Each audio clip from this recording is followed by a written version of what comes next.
Oh, yeah. What's goody? You know. Yo, what's good, man? We going out or no? You know.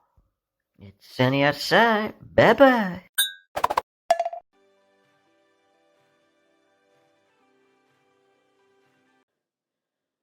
So, hi, my name's Andy. Welcome to the What's Goody podcast. I'd like to welcome my guest, Callum. How you doing? So, how's your weekend been? Yeah, steady away. Back in the motherland yesterday, back in Accrington where I'm from. So Yeah.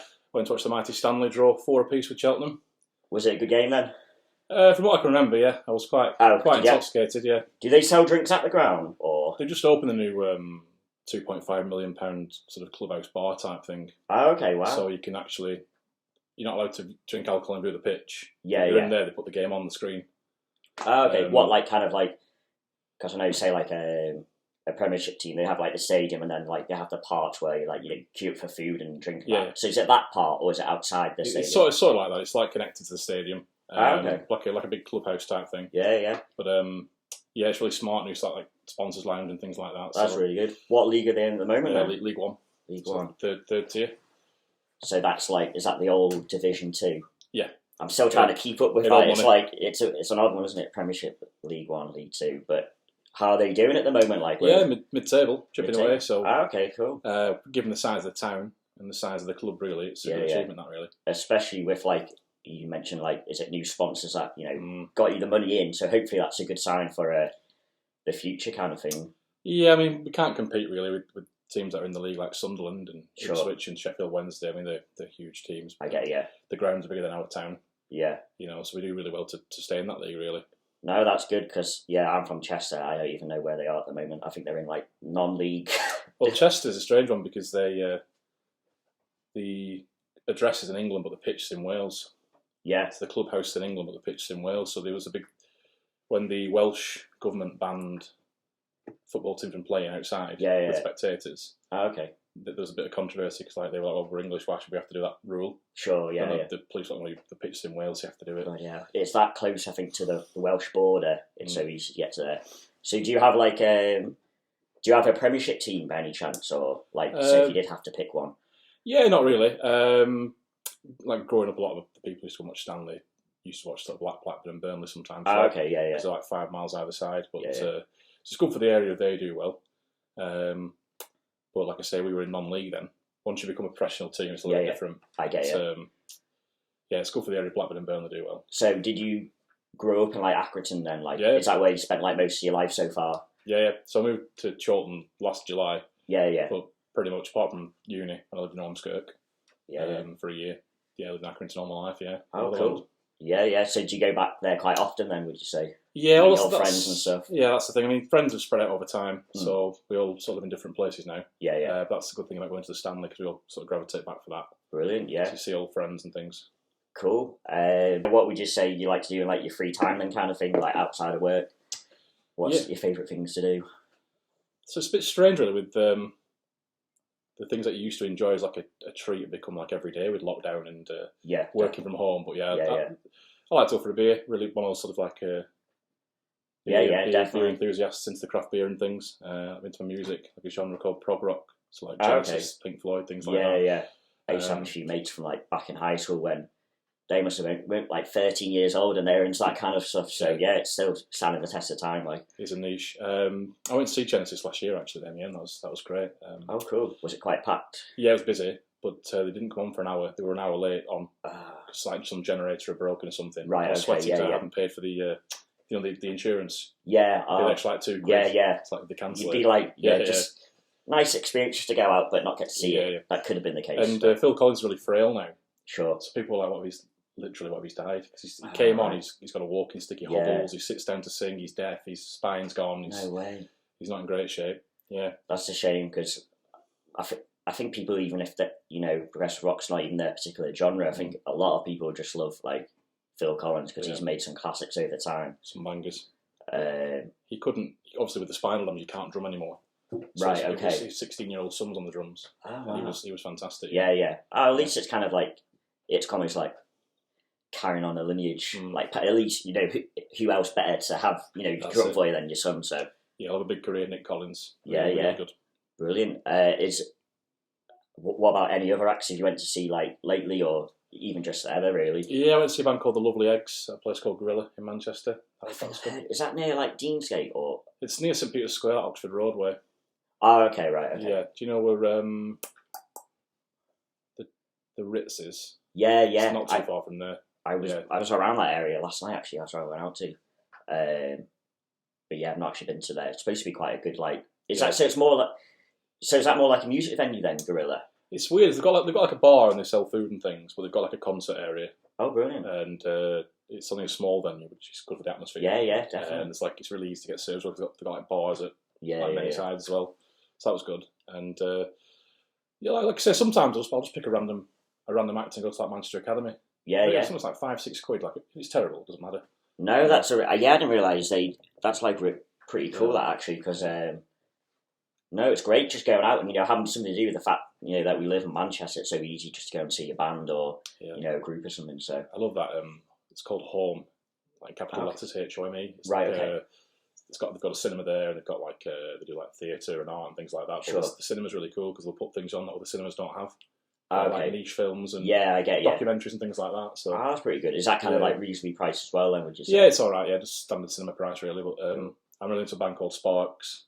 Okay. And a documentary came out about them called The Sparks Brothers. Oh, that's like the only place, 50-mile radius showing it. So cool. That was cool. It's on Netflix now. So we're both not drinking today on the podcast, which is a first for this one because we were both out last night, separate nights out.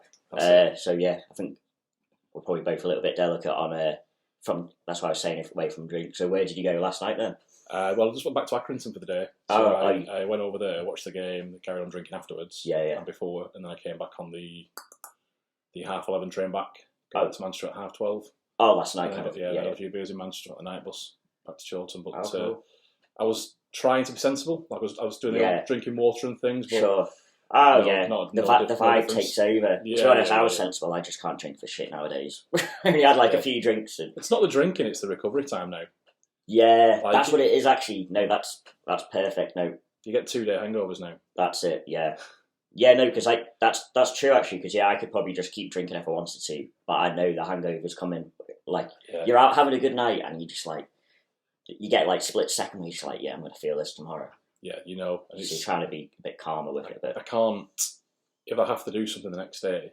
Yeah, I can't drink now. The day before, like I used to. Well, I was younger. I was 18. When I was 18, so I could see the licensing. And I'd get up at 6, go to work, stay out till 3, do the same again. Every day. I don't think anything worse now. Yeah, but, definitely. You've got to give your body rest, haven't you? Which is, that's fair enough. Save money as well at the same time, which is not a bad thing. So, in celebrity news, I think probably most people around the world, or at least keep some kind of track of celeb news, as the now infamous Will Smith slap that happened at the Oscars only a week ago, and it feels like it's been going on for years now, just because it's almost every day. But I thought, we didn't mention it last podcast because it was only Saturday last week, so it hadn't actually happened yet. But yeah, have you got any takes on that? I think we live in a very binary age now, so people are very tribal. So you get people saying, he's right to defend his wife's honour, and then you get the other side of people saying that it's only a joke. You shouldn't do it like that. Yeah. But both those things can simultaneously be true. You can say it was a terrible joke, and you can also say the slap was wrong. Yeah. It's how many other people had jokes at their expense made on that night. 100%. Definitely. He's just, I don't know what it is about him. He's just, I think it shocked people because of who it is as well. He's such in most things, he's usually such a likeable character, and he's had major films, music career, and but he's cultivated that image for so many years. That family-friendly image. It's gone in an image, in a heartbeat. That's the thing, and he won the Oscar that night as well. That was his big night, and it's almost been eclipsed by one slap. And it's quite a shame, to be honest, because that was this is supposed to be your night. Which I guess it is, but not for the right reasons. Well, imagine winning the Best Actor Oscar and that not being the most talked about thing. Yeah, it's crazy. It's ridiculous. And he's resigned from the Academy now. Yeah, I saw something about that. So he won't be going, I'm assuming, to any more until he's at least changed his mind. He probably needs, some reflection or even therapy to... But it's Chris Rock handled it really well, I thought. He did. Wrote it out and made a joke of it. Because how... like any any person who gets slapped on stage in front of millions, you don't know how you're going to react. He could have reacted. He could have, if he wanted to, he could have tried to slap him back or whatever. Like, that's not, it's self-defense kind of thing, isn't it? So yeah, no, I think he handled it in, like you said, like quite a classy way. Kept the show going. But that's Jim Carrey said. So Chris Rock's decided not to press charges. Sure. But Jim Carrey was interviewed the other day, and he said I would have done. He said the only reason Chris Rock's not doing it is because he can't be doing with the hassle. I get you. Yeah. He said I would have sued him for millions because that's what Chris Rock will be remembered for now. When Chris Rock dies, that's the clip that'll come out. When you Google Chris Rock, it's always going to show that first, isn't it? That's definitely going to be one of the things. I know, like his comedy sales tour, he's got one coming out this year. Apparently, sales rocketed. Definitely, and like they're all getting sold out. But he's also able to bump up the price. So I don't know. I think a person like Chris Rock, with his talent, he could obviously he's going to have time to process this, and he's going to be able to think how am I going to address this, because he hasn't. He's kind of just pushed it to the side. He said on the tour, he comes out at the start, and he apparently said to the audience, we're going to have a good time and a few laughs. We all know what happened. I'm going to process it, and then eventually I will do something with it. But if you want a juicy gossip tonight, you're not going to get it type thing. Definitely, because he's going to... Yeah, I saw that clip myself. Because, he could say anything, and it could just be taken in 10 different directions. So I think he's just going to, think about it. But my take on it is... If we walk through how it actually happened, so Chris Rock made a joke about regarding Jada, his wife, saying G.I. Jane 2. So there was the first G.I. Jane. Obviously, that was just a joke. There is no G.I. Jane 2, but there's one about 20 years ago. Not sure if you know about this. And Demi Moore, wasn't it? I think, and she had a shaved head for the role, and Jada also has a shaved head. Apparently, she has alopecia, which of course has lost her hair. And so he made the joke saying, this is going to be her, look forward to seeing you in the second one. And if you actually see Will Smith laughed, his first reaction was to laugh, and that was it. And then he then looked at Jada, and Jada had the meanest face going, and then he was probably thinking, with their history in the open relationship, he's probably thinking, right, I'm going to have to do something because I don't know what she's going to do. I don't know. I mean, that's the thing. I mean, but there are classier ways to do it, aren't there? You could have had a word with him. You could have walked up to him, just whispered in his ear, I think what I would have done, I probably would have laughed, if I was in Will Smith's situation, I probably would have found the joke funny. And then if I saw, my wife was upset by it, I'd be comfort her or whatever, and then, maybe talk to Chris after the show. Yeah. Well, she was laughing again when Will Smith walked off, and Chris Rock said, Will Smith just slapped the shit out of me. Yeah. This is the best night of television ever. Yeah. She was laughing again. So she was, the thing is, so she had angry face when he made the joke, and then he did the slap. So I don't know, it was she was happy that Will Smith responded. Because, I don't know, to me, to be honest, I didn't find it funny. It's such a dangerous precedent, though, isn't it? It's such a fine line, because you can't... The message... I think it's Stephen Fry says, people act like being offended by something gives you rights. So I'm offended by that. Yeah. If you are offended by it, there are channels you can pursue, but you can't... The message that if something upsets you, you can just attack them. Yeah, is wrong. So both things are true. The joke was tasteless and wasn't in the rehearsals as well. Everyone was saying that. Everyone was saying, why is he erupted? Because he will have already seen it. But apparently it's an ad-lib. I get you, yeah. So that would make it worse for that, yeah. But then that was a terrible joke. But also, you can't do that. And like you said, damage to his brand now. Yeah, it's taken a long time to get back. Definitely. But yeah, it's just one of how I think the best way is if someone someone offends you, or your partner, something like that, is to either ignore it and pay it no mind, or have a word. I think the only reaction to violence is the only reason why violence is if someone is in danger. Well, I would say it's the old line, isn't it? Violence is never the answer. Yeah. Unless the question is what is never the answer. Oh, okay. But yeah, it's all very odd. But I bet the Oscars are secretly delighted. The social media interactions and the profile of the Oscars. Yeah, apparently, because a lot of people thought it was fake at first. I remember when I first saw it, I was thinking, it's got to be real, for it to happen. But I still had some doubts. Yeah. But people definitely thought it was fake. A lot of people thought it was fake just because apparently the Oscars, they weren't generating as much, interest as they have done in recent years. So, but yeah, it would have done them probably in the long run a good thing because it's generated. Everyone's like, oh, talk about the Oscars now. So, but it kind of been staged because neither of them have anything to gain by it. And there's a photoshopped image doing the rounds, where it's like Chris Rock's face. He's got like a padding thing there, like blended into his skin. Right. People go, oh, he got that to absorb the smack. But the image is fake. I get, yeah. But yeah, it's not. I think it's anything that happens now. There's always a conspiracy theory, but you can tell from how upset Will Smith was that it wasn't a joke. Yeah, 100%. Because he put well, whether they're real or not, he had the tears on during his speech. He knew he'd done something terrible. He tried to ride it out as well, so he was enjoying himself at the after party and dancing around with his statue. I think he probably thought, I might have just rolled this out now. And the next day, obviously, I think 10 years ago, he would have rolled it out. Right. Now with social media, things last forever, don't they? Now? It does. It just kind of sticks on people's minds. The memes and things like that. Yeah. I thought it'd be a good topic to talk about because it's recent news. Mm-hmm. But next podcast, that's enough talk about it because like you said, social media just makes sure it sticks on. So yeah, I know we talked about music before, and you're into kind of like progressive rock. There was a documentary I watched recently called, I think it's Genius by Kanye West. I'm not sure if you're into like any rap or anything really. It doesn't matter if you are. We were talking about Kanye West the other day to a friend of mine, and it's one of those people who sort of transcends genres, isn't it? Because he's even if you're not into that music, you know he is. And his Glastonbury set, we were talking about that because my friend went to Glastonbury when he was headlining. Sure. And I don't even remember that. It was a big hullabaloo. Like Noel Gallagher said, a rap star shouldn't be headlining Glastonbury. I heard a bit about that. So Kanye came out to Wonderwall. Yeah. Just like guitar. Perfect response. Yeah.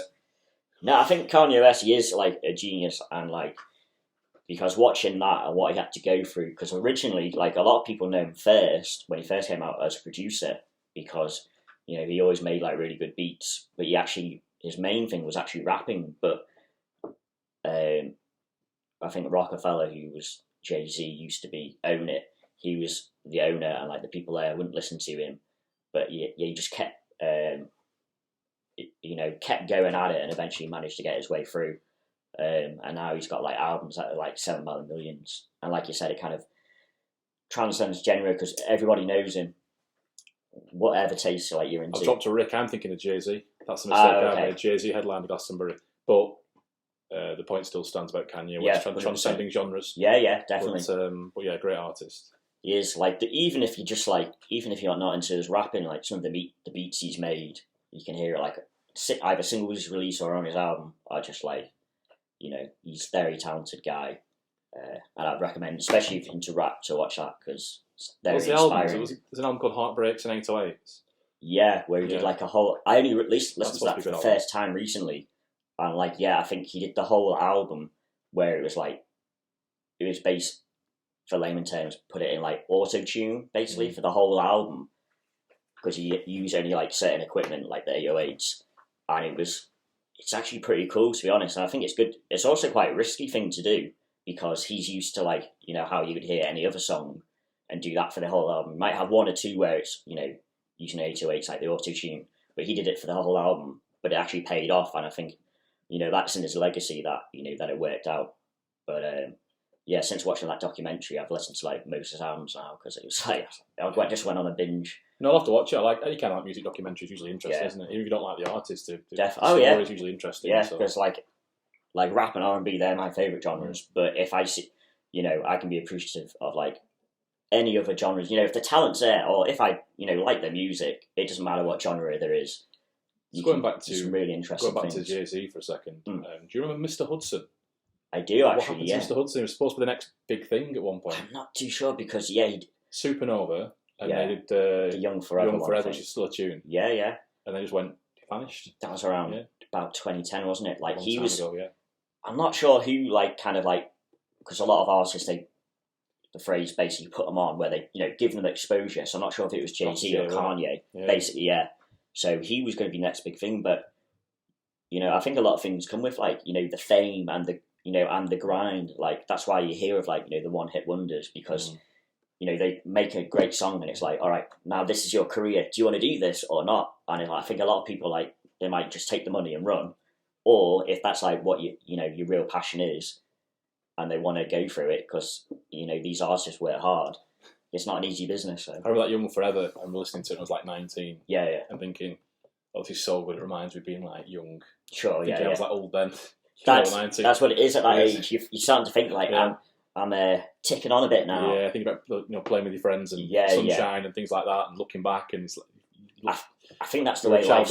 Yeah, I think that's the way life's always going to be. It's always going to be like you think, oh, I'm old now, and then 10, 20 years later, man, I was so young. Like we probably think like a lot of people our age probably think, oh, we're old now, but it's like in 10, 20 years, God, you guys were young. And also that thing that people say to when younger about how when you get older, the years pass quicker. It's so true. Definitely. It's like you say, 4 weeks' time, we'll be in May. We're almost halfway through the year in June. That's ridiculous.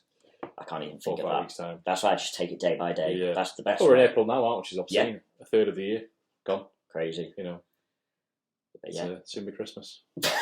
To be honest, I would not be surprised before we know it. Talk about, as mentioned, documentaries. How about like, what kind of like TV shows or... Yeah, let's stick with TV shows first. Yeah. What kind of TV shows would you say you watch, if you do? I do like a lot of documentaries. Oh, okay. Yeah, like a lot of Louis Theroux, things like that. Sure. And especially things that I'm not... Well, actually, like music documentaries. Things that you've got an idea of who it is, but you don't know the story. Things like that really interesting. A lot of comedy. Sure. What kind of comedy would you say, like UK, American, or...? Tend to lean towards UK, but I watched a lot of Ted Lasso. Have you seen Ted Lasso? I think I've heard the name, but I don't think it's an American... The premise is that he's an American football coach who takes over a Premier League team. I've seen trailers. That's the I think it's Jason Sudeikis or something. Yeah. He's very good. He's from I don't know if you heard of a show Saturday Night Live originally. American thing, which is it's like it must be an amazing foundation because if you manage to get like a regular part on that, which is it's a big American show if you don't know, and they've been doing it for about 40 years. They have a special guest host every Saturday when the season's on, and they have regular cast members that are on every week for the season. And if you manage to get a spot in that, it feels like you unless you make like a big fumble like in your personal life where it gets blown up into the media, you basically got it made. Otherwise. Well, a lot of people's careers have started on there. Or have done well from there. You Will Ferrell, people like that. Definitely. And more recent times, there's like Pete Davidson, which he was involved in the whole... Well, apparently he's with Kim Kardashian now, which... Did you hear about the whole mess probably only a few weeks ago with Kanye trying to get involved? And a bit of to and froing. Yeah, it's all very odd. Yeah. So, I think Kanye's great, but sometimes it's... I don't know, he's trying to get a bit too... When Kim's like... I think they're divorced now, and it's basically like it's a done deal. And I think Kanye, he did like a video with a rapper called The Game not too long ago, and he was like, he had like a clay version of Pete Davidson in the ground kind of thing, in the video, picturing as if he had passed away or something like that. And it's just, I don't know. I guess you can see it as art. But I think the sooner he lets that go, the better for him. Needs to move on. Because he's got kids with Kim as well, so it's, he doesn't want to overstep that boundary kind of thing. I'm looking forward to Better Call Saul coming back. Oh, is that coming back, is it? Yeah. I've never probably watched that. Series. Is that kind of like, because that was a spin-off, wasn't it, from, is it Breaking Bad? Yeah, so in Breaking Bad, Saul Goodman's like the dodgy lawyer. Yeah. And it's all about his origin story. It's a lot more like Breaking Bad's a lot more crash bang wallop, big set pieces. Okay. Whereas this is more slow and character driven, and I think it's got more watchability. Has it got like somewhat like a bit of comedy in it as well? Yeah, it's well written. Okay. Yeah. But they find that the Series 6 is coming out now, and that's where apparently it starts to sort of properly mesh with Breaking Bad. Like the overlap's going to start to happen, so that'll be interesting. It's great when series can come back like after like years, and you think like, because I assume it's been a few years, like when they come back and you think like that, when they end, you think that's it. But well, Breaking Bad started in about 2008, so they got 14 years out of those characters, really. Definitely, and you never know. They could always just like you only need one mind to be like, let's bring it back. And if they've got the money and the talent to put it forward, spin off again. It's crazy what they can do with it. Because I'm into like a lot of I don't know. I'm a bit boring. Like a lot of like American sitcoms, like Big Bang Theory, 2.5 Men, Brooklyn Nine-Nine. I like Brooklyn Nine-Nine. Yeah. I did watch the about a couple of months ago. I just watched all the American Office. Oh yeah. I hadn't seen it before, and that was good. Yeah. A lot of people are talking that. Like, I'm sure they've been talking about it for years, but I've noticed the past couple of years, I'm not sure, but people are like really like starting to appreciate the American Office a bit more. Like, I've only watched a few episodes, but it's one of those programs. It's a bit like Brooklyn Nine-Nine. You sometimes feel like you've seen it before you've seen it. Yeah. You see so many clips and memes and things like that. But that came out in 2004. The US Office. That's crazy, isn't it? Yeah. Young Steve Carell's in it now. Yeah, definitely. But Brooklyn Nine-Nine, obviously, they decided to bring that to an end because of the controversy with the police force. Sure. The last couple of years, so it's difficult to keep doing a comedy about it. Sure. And they have tackled that in the series as well, which is good. But I like Andy Samberg.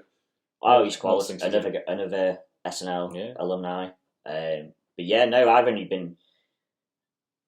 hadn't watched Brooklyn Nine-Nine or shows like The Big Bang Theory much until like kind of like this year, but it just happens to be on like E4 all the time.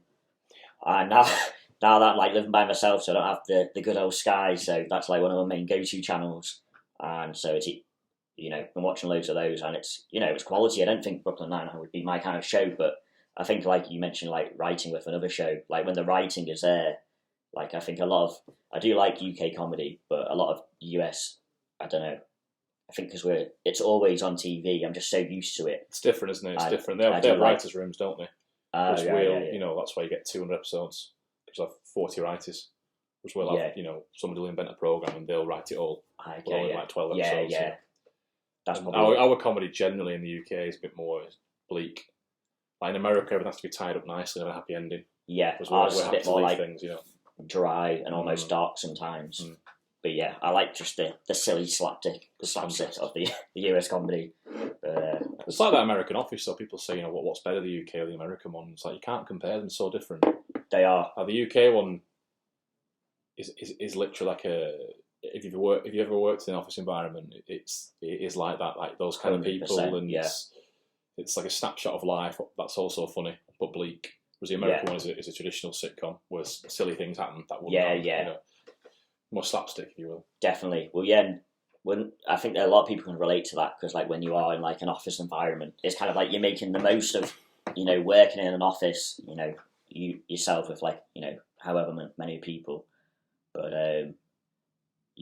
both great shows though, and still getting watch lots a day.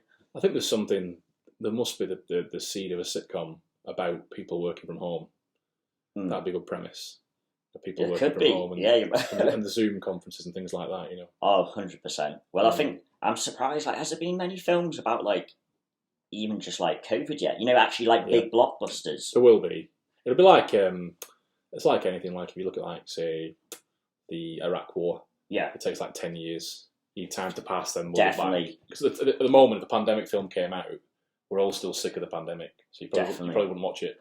And and also we're unfortunately not fully clear of that just yet either. So it's like, say if we put a film out, and even if they're making jokes about it, and then say if there's like a sudden surge in like some country, it's not in very good taste.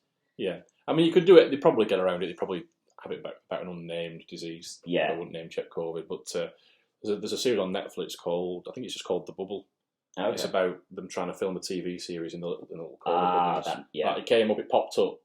It's Judd Apatow directed like the 40-year-old virgin, things like that. I thought, I like him. Sure. But I don't want to watch a COVID thing yet. I get it. It's like just because when you mentioned to let a bit of time pass first, it was like, I don't know if you've ever seen American Sniper with Bradley Cooper. Came out about 10 years ago, and it's basically about apparently the most like prolific sniper in the don't worry, it's still on. That was just some silly internet thing. But yeah, and it was about like the most prolific sniper, I think, in the the Afghan one in the early noughties, and that was such a good film. But yet again, it came out 10 years later because it would have been like too fresh if it just came out like a year or two. But to watch it afterwards, like, did you ever see it? I've not seen it, but I remember it being quite critically acclaimed. It was really good. Like, he just seemed to survive. I won't give away the ending, just in case anyone does want to watch it, even though it's been out for years. But it just seemed like he survived everything. Like, it must be about 2 or 3 hours long, and just when you think, like, oh no, this is it now, it's a shame he's gone out, and it's like, wait, how did he survive this? It's just like, there are scenes where it's like he's in a desert, I think all these like bullets or something, and it's coming at him, and it's like, oh, that's a shame, you have to go out that way, and he still managed to make it out, and it's based on a real life story as well, so it's, it's unreal. But they did a really good film. I think with COVID generally, I think it's impacted my attention span. Like, sure. I find it really difficult to watch, unless it's really captivating. Yeah. Very quickly. I find it hard to stick with things.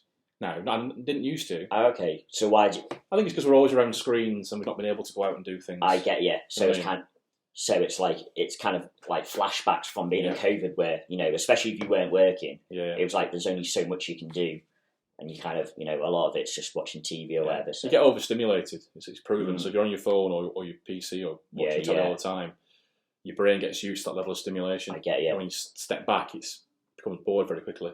It's kind of like, there's different names for it, isn't it? Like, say if you watch something really good or whatever, or even food, it's like it releases, like, is it dopamine or something? Yeah, feel good chemical, yeah. So it could have something to do with that, where, if you just watch, it could be like your favourite series ever, and you used to love every single episode, but you'd watch it weekly. But if you just watch all 20 in a row, you might just get bored. It's like binge culture, isn't it? Yeah. A lot of things you watch now for comfort, and it's the sound. Yeah. It's in the background, you're doing something else, aren't you, really? You're on your phone. 100%. Oh, I do that. Yeah, no, 100%. I often do that. Like, say if I'm even just playing a video game, I'll have music on in the background. I might even be like, I'll put it on pause, let me just watch this YouTube video. It's like you're constantly checking for new stimulus. I think that's where podcasts have started to go into their own, really. Yeah. Like, especially during COVID, the number of celebrities who started podcasts because they couldn't do anything else. Yeah. So we've seen, especially with podcasts, we've seen, these major, high-profile celebrities in, a different realm if they're in podcasts, because it's like, if it's a film or something, it's scripted, and it's like, this is what they're going to say, da-da-da-da, and then the camera cuts, and then they go home, live the nice life. But with a podcast, it's like, you can have, the skeleton of what you're going to talk about, but it's also, it's more conversational. Without... There will be, editing and stuff, but it's still, conversational, so you might hear things that you might not always hear from someone like that, which is, especially if it's an actor or actress that you're really into kind of thing. Yeah, I think stuff. Media companies now have worked out they can monetize podcasts as well now. Yeah. There's a lot of adverts on podcasts now. There is. If you're getting 1 million, 2 million listeners, it's big money. Definitely. Well, yeah, I was looking in. I think I mentioned last week I want to get this onto Spotify or something. I was looking into that today. Hopefully I can finish that off later. So. Because whenever I watch podcasts, I'm always I'm so used to just watching it on YouTube or something or whatever, so I can see the people talking. But I didn't realise there's that many people, because there's loads that listen. They'll listen, put on the headphones, and they'll be going for a run or think would you say you do that kind of thing? Yeah, I like to just have it on while I'm doing work or like the radio. So I put a podcast on, leave it, and do a bit of work or a tidy up or whatever. So what are a couple of your favourite podcasts? Would you say? So there's a comedian called Richard Herring. There's a podcast called Richard Herring's Leicester Square Theatre podcast. Oh, okay. And it's him just interviewing celebrities, comedians. Oh, cool. Yeah. It's really interesting because you don't know what you're going to get. So some people, it'll be a very serious discussion and they'll be talking about the teenage angst or a bereavement or something. Whereas somebody else is just really it's so funny. I get you. And people tend to open up in that format as well. Definitely. A conversational format. Oh yeah, if someone makes you feel welcoming, you're much more open to just I think it depends who it is, depends who the guest is. But he gets a lot of guests who I like as well. So Stephen Fry and things like that. Yeah, kind of other comedians. There's one that I like. Do you know on The American Office? Do you know who Dwight is with the glasses? You'll have seen him. Yes, is he the quite tall guy? Yeah. So Dwight, he's the actor's called Rainn Wilson, and he does a podcast called Metaphysical Milkshake. Oh wow! And it's him and some kind of psychology guru. Yeah. And they just explore odd ideas. So they might talk about what actually are dreams. Or why do human beings have hopes? Wow. Or what is the point of money and things like that. They'll just break it down, but in a nice, just complicated ideas in a simple format. I get you. That actually sounds quite interesting. Quite light-hearted as well. Yeah, because the brain is a very complicated animal, for lack of better words. You never know what, because don't we only use like, is it 10% of our brain? Like that that sounds crazy. Like if we're only using that, like what's the other 90% doing? Just like hanging out. Some furlough. Imagine if we could actually use that, we could probably solve so many like problems in the world. I was reading an article about somebody involved in medicine, and they were saying when you hold the brain, like someone died, you take the brain out for whatever reason, so you hold that brain, and they were saying that it's so odd, you got this like lump of like grey matter in your hand. Oh wow! But that was somebody's everything, the thoughts, the feelings, the loves, the interests. It made them walk, it made them talk. It's such an odd. I don't think we'll ever fully understand how it works. That's the thing. Like a lot of people are so sort of caught up in like people's appearances and that. But at the end of the day, who we really are is, like you said, that grey matter, that brain that controls everything of how we can walk, talk, move. So yeah, if only they can figure that out. Maybe it's all. Maybe we're just a brain in a jar now. It's all an hallucination. Oh yeah, definitely. Who knows? Simulation theory. It's a good conspiracy theory. Another movie. But yeah, I think we'll wrap it up soon. But I've really enjoyed having you on the podcast. Have you got maybe a last question? Like, have you got any ideas for the future kind of thing? Like, say aspirations or anything particular, or just really you didn't slap me. To be honest. Oh yeah, no. But just keep working away. So starting a new role, carrying out assessments for disabled students. Brilliant. So that's keeping busy at the moment. Is that quite like a rewarding job kind of thing? Yeah, it's good. Yeah, and it's good because I can set my own hours and things like that. Oh, brilliant! Yeah. And also, like I say, I'm hoping to chip away at doing a masters in psychology. No way! I didn't know that. Just in that's amazing. For my own interest, really. Yeah. And I keep like postponing the modules, so I need to get a move on with that. Really. So is that kind of like a part-time course where you can do it in your spare time? Yeah. That's brilliant. Yeah, 20 hours a week. It's hard when you're working full time. It's hard, and to add that on top. So it's interesting, but it's just difficult to manage the time. How long is that course then? Would you say it's about 2.5, 3 years? But you can do it at an accelerated rate. You can do 40 hours a week. Yeah. But some people on the course, they've got like kids and a full time job, and they're doing 2 modules at a time. It's like I don't know how you do it. Yeah, I think some people like it's kind of like workaholics basically. Yeah, you've got to have that. This is what keeps them going. Yeah. Which is, it can be a good thing, but also could probably send you mad. No, I often think about what I could have achieved. I wasn't such so prone to procrastination. I think a lot. I know I'm myself quite prone to that, and so many distractions and kind of things. Other presidents in life, take over, but it keeps you ticking over. And like you say, we're getting towards summer now. It's the first proper summer we've had for a couple of years. Have you got any like holidays or anything coming up? Or I do have. For my 30th birthday 2 years ago, I bought myself a trip to Japan. Wow! Just because of COVID, I couldn't go. So I've still got the credit. Oh, amazing! So at some point, I'll do that.